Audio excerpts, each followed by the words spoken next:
باب رسول اللہ صلی اللہ علیہ وسلم اس ارشاد کی تفصیل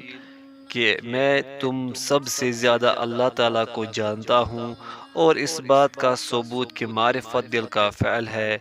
اس لیے اللہ تعالیٰ نے فرمایا ہے لیکن اللہ گرفت کرے گا اس پر جو تمہارے دلوں نے کیا ہوگا، اور اس بات کا ثبوت کہ معرفت دل کا فعل ہے، اس لیے کہ اللہ تعالیٰ نے فرمایا ہے لیکن اللہ گرفت کرے گا اس پر جو تمہارے دلوں نے کیا ہوگا۔ حدثنا محمد بن سلام قال أخبرنا عبده عن هشام عن أبي عن عائشة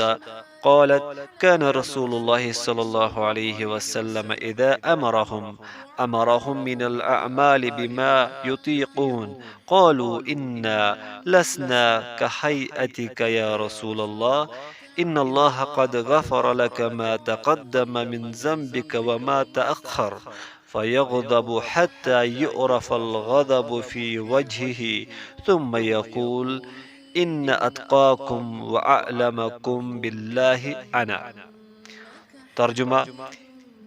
یہ حدیث ہم سے محمد بن سلام نے بیان کی، وہ کہتے ہیں کہ انہیں اس کی عبدہ نے خبر دی، وہ ہشام سے نقل کرتے ہیں، ہشام حضرت عائشہ رضی اللہ عنہا سے وہ فرماتی ہیں کہ رسول اللہ صلی اللہ علیہ وسلم کو کسی کام کا حکم دیتے تو وہ ایسا ہی کام ہوتا جس کے کرنے کی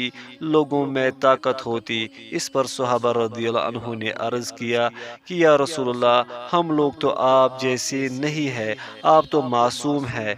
اور آپ کی اللہ پاک نے اگلی پچھلی سب لغزشیں معاف فرما دی ہے، اس لیے ہمیں اپنے سے کچھ زیادہ عبادت کرنے کا حکم فرمائے۔ یہ سن کر